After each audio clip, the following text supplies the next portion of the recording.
Hello everyone, my name is Bobby Berm and I'm going to do some commentary over my chess percent cursed mode world record here. So I figured this would be easier to follow along with a bit of audio on top, some post-run commentary. So the goal of this run is to get chess as fast as possible within curse mode. Now curse mode is a little bit different than regular bequest mode inside of Blueprints. Basically what curse mode does is each time you draft a bedroom, you lose a step. Each time you do a hallway, you lose a key. Each time you draft a green room, you lose a gem. Each time you draft a shop, you lose a gold. And each time you draft a red room, you lose all of the above. So red rooms are by far the worst things to take. So, and also you'll notice as we start, we have significantly less steps than what you would start with in a normal bequest run.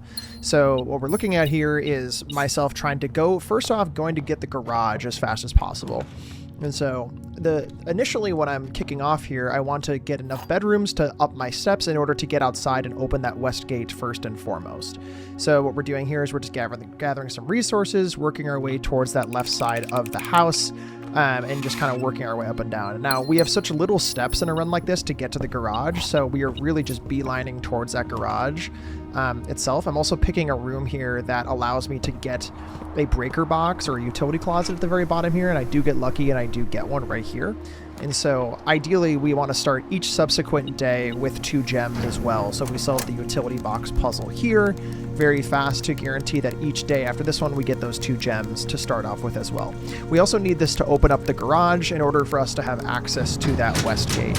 So what we're going to do here is we're going to open this up, pull this lever, and then from here we're going to be drafting north in the house to get that garage. So once we start drafting north and get out of that garage, our goal then is to start getting all of our flames lit outside.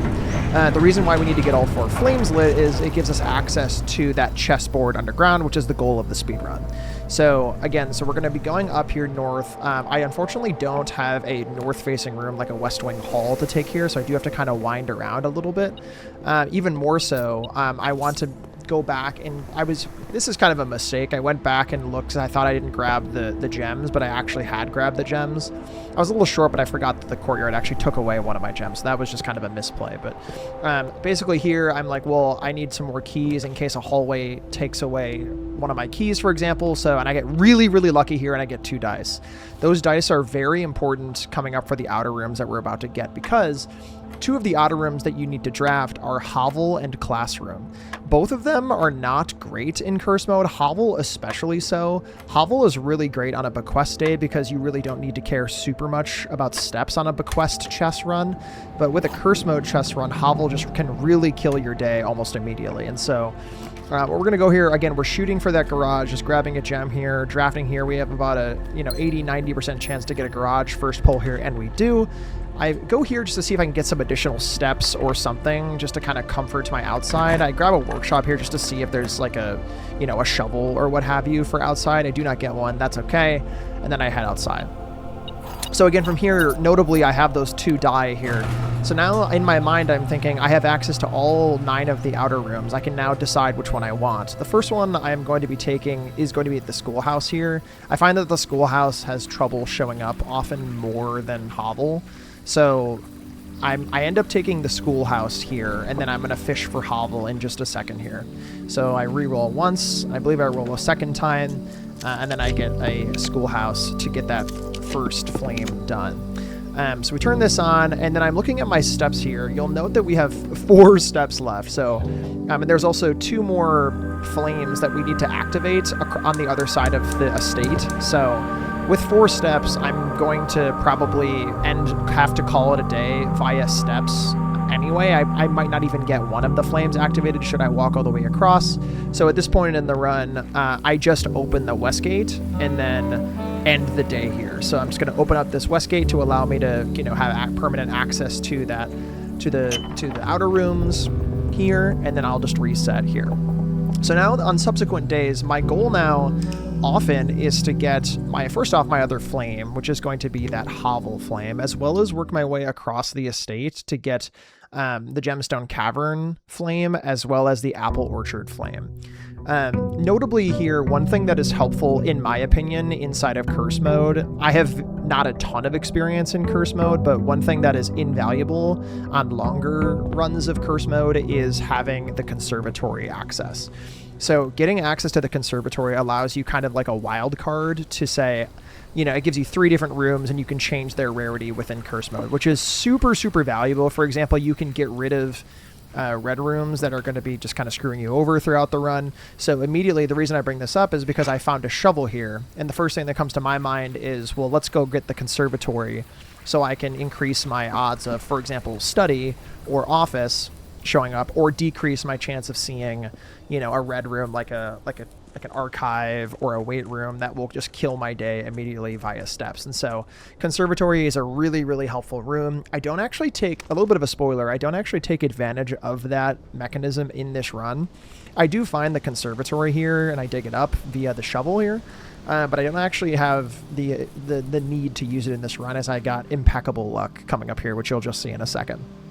So digging up that conservatory, another notable part about chess inside of curse mode, or curse mode in general, I should say, is that in curse mode, the apple orchard doesn't actually exist and function in the same way. So you can't actually get the 20 additional steps that you would normally get inside of Bequest.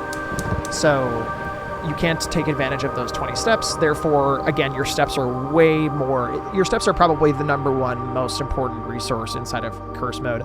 Again, you can kind of, once you develop kind of the muscle memory behind how to navigate the house with such little steps, and the rooms to take early on, it gets much easier, but it is easily the hardest thing to adjust to, is the lack of steps inside of curse mode. It is really difficult. So here, notably, I'm pulling both of the levers in the other side of the estate, and now we're just missing one of the rooms in the outer room to get our full chess 4-flame elevator activated. So once that is activated, then we're in go mode, and then that's when the real kind of chess drafting will start. Another notable thing inside of chess percent for like a Bequest run, like a normal chess kind of run, a mechanism that people often use is with Shrine plus High Roller. Unfortunately, High Roller is not an option inside of this because the Shrine is not allowed in curse mode. The Shrine, if you draft the Shrine, it is just a bunch of rubble inside of the outer room. And so as you are cursed, you are not allowed to be blessed, as it were. So unfortunately, you can't do that in a run like this. So what we're going to be doing here, we're kind of sifting for the outer room that we need. We do not get it, unfortunately. I will end up getting the allowance here. And so one important thing here is there are some ways that you can help manipulate the outer rooms in the way that you need to. So at some point, I was trying to just get lucky and just kind of naturally find the hovel here. So I think I do one more day of just trying to get it as it is. However, at some point, I will just start drafting a closet to try to get a reroll here for the outer room to guarantee that I find a hovel at a higher percent chance. Usually a room like a tomb or a shelter or what have you, or some of the last rooms you can draft. So oftentimes hovel will show up in the second set between rooms 4 and 6. So I'm just kind of here, you'll see I'm drafting a bunch of bedrooms just to try to find some dice. So same with bedroom. I will peek inside of here just to see if there's any dice. There is not. And then over here, I think I see a closet, I believe. Usually there is a die in here, but there was not for this time, unfortunately. So at this point, you might as well just go outside and try to just draft it normally here. Ideally, this run gets way faster if I find a die, a day or two sooner, or I just get really lucky and just find the hovel faster in the outer room without needing to do all this additional resetting. So unfortunately, this is a little bit of bad RNG here. So it is what it is. It is also funny. You see I have everything I need for a burning glass there, notably, which is very hilarious. But obviously can't take advantage of it today. So we go into our, I believe, day 5 this is. And inside of day 5, this is when a little bit of a spoiler, I will get a die here to basically guarantee the outer room that I need. And then we are in go mode, as it were, for chess drafting. And so those are a bunch of different mechanics that we'll talk about in just a second here. Again, checking for some die in that bedroom. Do not see it. Checking in the guest room. Sometimes you can have some die over there. Not commonly, but sometimes. And then checking here, just getting a couple of rooms to draft potentially a closet out of to find some die. I do see a closet here, hoping for a die, and we do get it. So we have 1 die here. That's good enough for me. We're going to go outside and start drafting our outer rooms. And so we're going to go outside, get our hovel. What's interesting is, again, on a chess day, you would have like 2 die to get hovel and then immediately go back inside to start drafting. But again, on curse mode, spending more steps than you need to is really, really bad. So hovel is probably a bigger disadvantage in curse mode, because it's totally the opposite of regular bequest curse, or regular bequest chess, rather.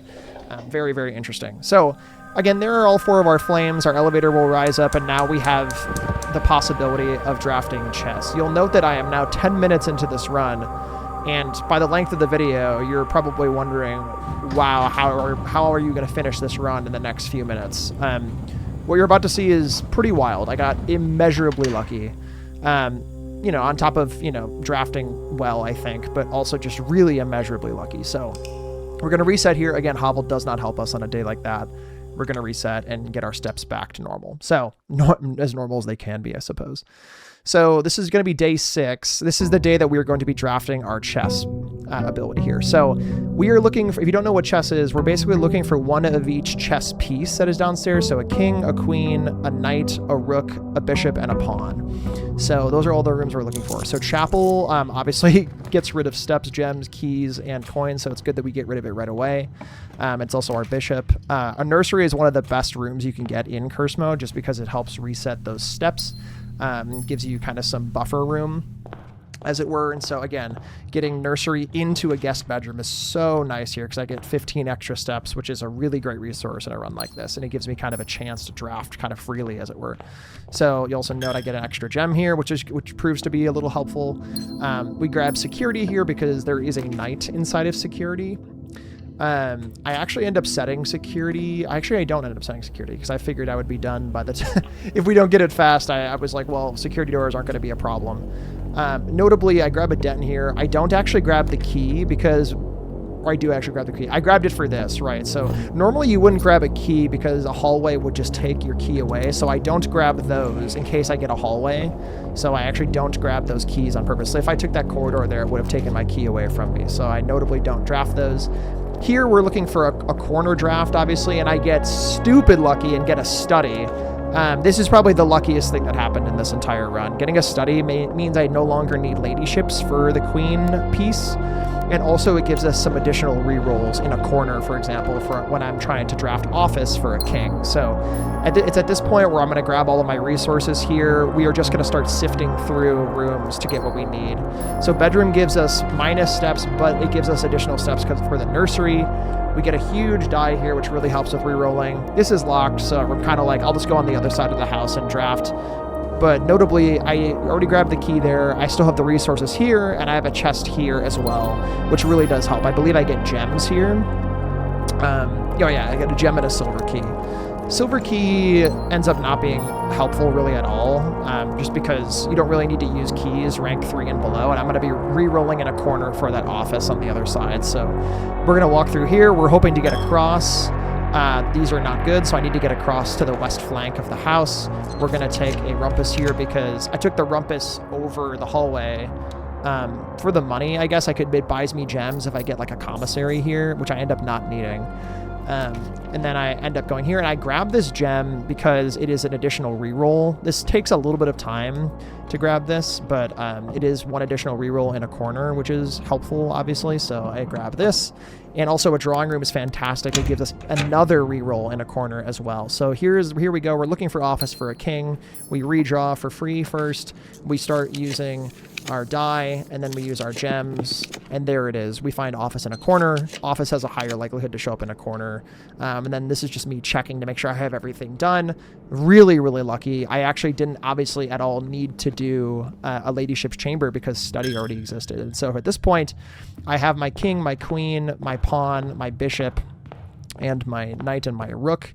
And so I have everything I need to start setting up our chess ability. So I'm going to go down over here and go down to my elevator to do that. Now, it's interesting. You can't actually open up your house, your blueprints while you're on this elevator. Otherwise, I would always just check to double, reinforce in my head where everything is on the map when I place my chess pieces. But You know, I pretty much remember where everything is. I remember that study is in one of the corners, office is in the other corner, and then everything else is basically on rank 2, with the exception of Nook on rank 3, I believe. So pretty easy house to remember where everything is. This run was immeasurably lucky. I highly recommend you check out this run. It's very, very fun. It's a little bit of a different, muscle memory to do a run like this, but it was very fun. Got very lucky with that study in that corner. Definitely other ways to optimize this, but there we go. There is time 14:49, and that is the chess percent current world record for this category. And thanks for watching. Appreciate it. Definitely go try this out for yourself and see if you could beat my time. But awesome. Have a good one, everyone. Peace.